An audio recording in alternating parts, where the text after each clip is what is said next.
Goeiedag. Altyd lekker om saam met Patmos te kuier by Doof en Horend.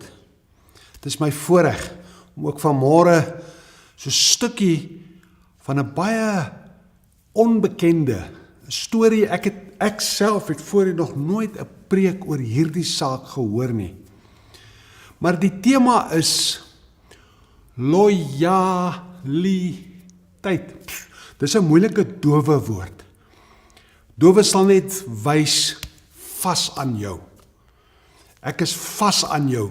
Ek het beloof, ek sal nie verander. En vanmôre wil ek praat oor daardie ding van hoe vas is jy aan wat jy self beloof het. Onthou jy lankal toe jy kom tot bekering, toe jy het gesê, Here, ek sal u volg, ek sal u luister, ek sal doen soos u vra. Dan wanneer jy dit doen, dan ons sê jy is lojaal. En ek lees 'n storie in Jeremia, profeet 35 vers 18 tot 19. Jy moet eintlik alles Jeremia 35 gaan lees, maar kom ek gaan storie opsom.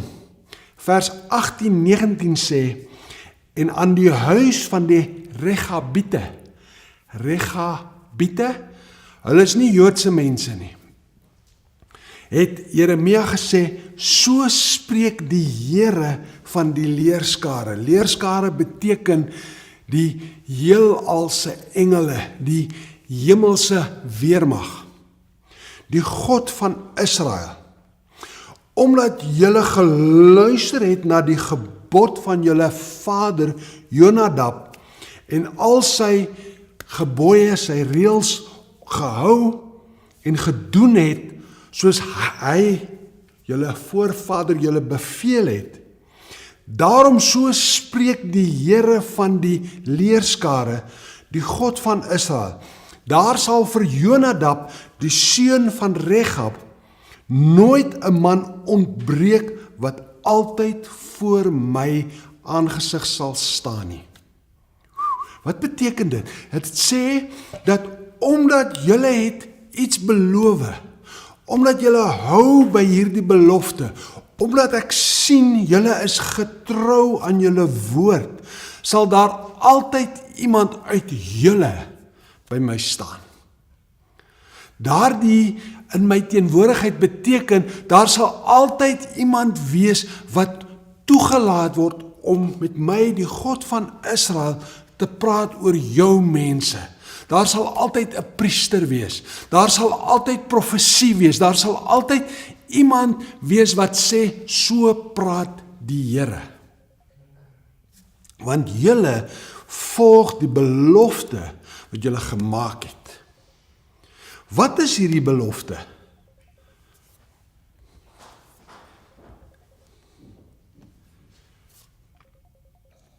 Kom ek vertel die storie. Jonadab het omtrent 900 jaar voor Jesus gelewe. Hy was nie Israeliet, maar hy het gesien dat Israel volg die waar God. Hy het gesien dat Israel se God is anders. Hy gee vir hulle wonderwerke, hy gee vir hulle die beloofde land, hy doen vir hulle dinge wat geen ander God kan doen. Hulle kry oorwinning op oorwinning. En hierdie Jonadab, hulle het nie 'n land gehad nie, hulle het nie gesê dis ons land nie, maar hy het gesien Israel se mense is anders as die ander mense van die omgewing, daardie land Kanaan. En hy het vir sy seuns geleer en gesê, julle moet volg vir die God van Israel.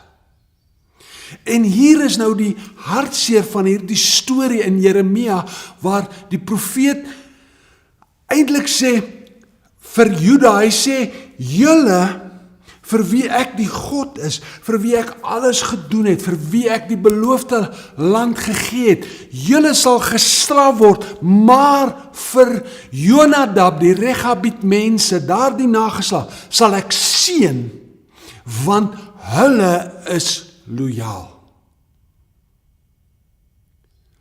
En dit gebeur ongelukkig baie, dat mense vir wie die Here baie goed was, vir wie hy gesorg het, vir wie hy deurgelei het in die woestyn, vir wie hy gegee het die belofte van 'n land, vir wie hy God is, hy het oorwinning op oorwinning gegee, hulle vergeet die goed van die Here. Maar ander mense, wat hulle verneder voor hom, wat sê, hy moet die enigste God wees, vir hulle gee hy 'n belofte, dat daar, omdat hulle beloftes hou, sal die Here vir hulle seën. Miskien jy ook soos ek, het ook al aan die Here iets beloof en vergeet. Het ook al gesukkel met geloof. Het ook al nie lojaal gewees, maar sommer goedkoop, sommer maklik vergeet van die Here. Nou wil ek hê ons moet vanmôre saam bid. Maar voor ek bid wil ek jou uitnooi.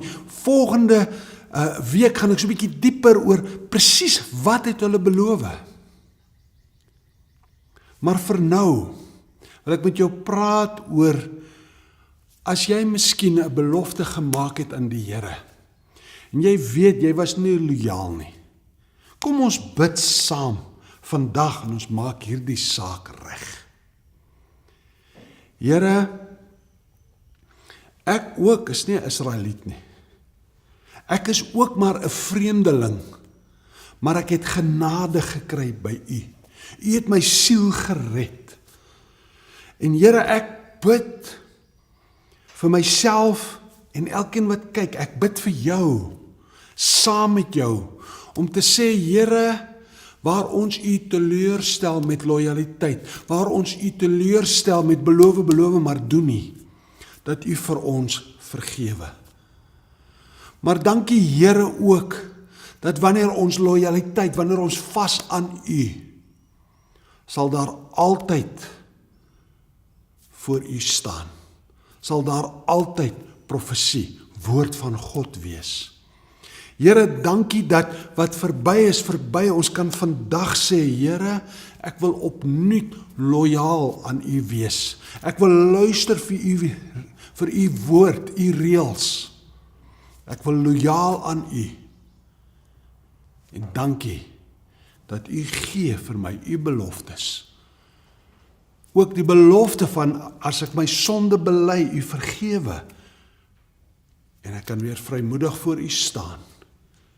Nie omdat dit goedkoop is nie, nee, juis omdat Jesus se bloed so duur betaal het daarvoor. Dankie vir vergifnis en nuwe lojaliteit. U nooit los vir ons nie, U is lojaal. Help ons om meer lojaal aan U te wees. In Jesus naam. Amen.